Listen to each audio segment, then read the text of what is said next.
శ్రీమాత్రే నమః. జై లలితాంబిగాయి నమో నమః. ముందుగా అందరికీ నమస్కారం అండి, శుభోదయము. ఈరోజు లలితా సహస్రనామంలో మనం 38వ శ్లోకం తాలూకా అర్థం తెలుసుకుందాం అండి.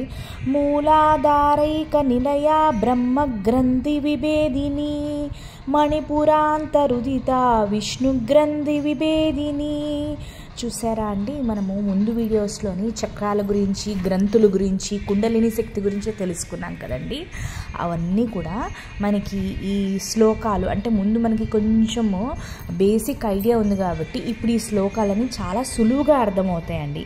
మూలాధారైక నిలయ, అమ్మవారు కుండలిని శక్తి మూలాధార చక్రంలో సర్పరూపంలో నిద్రస్థితిలో ఉంటుంది కదండి. ఎప్పుడైతే ఆ సాధకుడు ఈ మూలాధార చక్రం మీద సాధన చేస్తారో అప్పుడు అమ్మవారు జాగృతి అయ్యి 1, 2, 3 అలా పై చక్రాల వరకు ప్రయాణము మొదలు పెడతారండి. ఈ మూలాధార చక్రం దగ్గర అంటే మూలాధార చక్రము మొదటి చక్రము. ఇక్కడ ఏంటి, ఇది మన మనిషి మామూలుగా బతకవలసిన అవసరాలన్నీ కూడా ఈ చక్రం తీరుస్తుందండి. ఈ చక్రానే బేస్ చక్ర, రూట్ చక్ర అంటారు. రెండో చక్రము స్వాదిష్టాన చక్రం అండి. ఈ స్వాదిష్టాన చక్రం ఏంటంటే మనకి పిల్లలు పుట్టడానికి రీప్రొడక్టివ్ ఆర్గన్స్ అన్నీ ఉంటాయని ఇదివరకు కూడా చెప్పుకున్నాం కదండి. అమ్మవారు మూలాధార చక్రం మధ్యన స్వాదిష్టాన చక్రం, ఈ రెండూ కూడా బ్రహ్మదేవుడు ఆధీనంలో ఉంటాయి కదా. సో ఈ రెండింటి చక్రాల మధ్యన బ్రహ్మదేవుడు ఒక ముడి వేస్తారండి.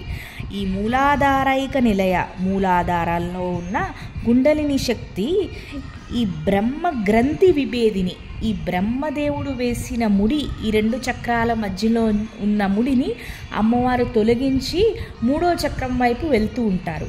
ఎప్పుడైతే ఈ ముడిని అమ్మవారు తొలగిస్తారో అప్పుడు ఆ సాధకుడికి కోరికలు కానీ, పిల్లలు, సంసార బంధనము, నాకు ఇలాగే ఉండాలి, ఇలాగే కావాలి అన్న వాటి మీద వ్యామోహం చాలా తగ్గిపోతుందండి. మణిపురాంతరుదిత విష్ణుగ్రంథి విభేదిని, అమ్మవారు 3వ చక్రము అంటే బ్రహ్మదేవుడు వేసిన ముడి ఇప్పిన తర్వాత 3వ చక్రము మణిపురా చక్రము, ఇది మన పొట్ట భాగం దగ్గర ఉంటుందండి.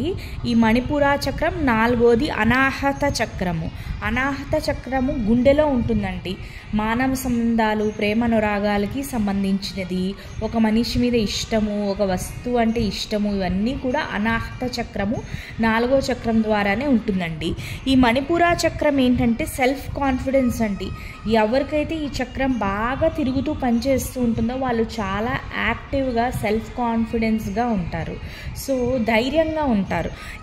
ఈ మణిపురా చక్ర, అనాహత చక్ర, ఈ 2 కూడా విష్ణుమూర్తి ఆధీనంలో ఉంటాయండి. ఈ రెండింటికి మధ్యన విష్ణుమూర్తి ఒక గ్రంథి వేస్తారండి. ఎప్పుడైతే అమ్మవారు 3, 4 చక్రాలు దాటుకుని వెళ్తారో ఈ ముడిని విప్పేస్తారు.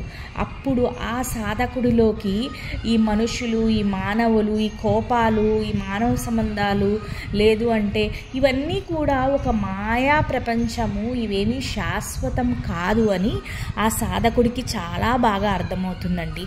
ఇదండి 38వ శ్లోకం తాలూకా అర్థం. శ్రీమాత్రే నమః. లోకా సమస్తా సుఖినో భవంతు.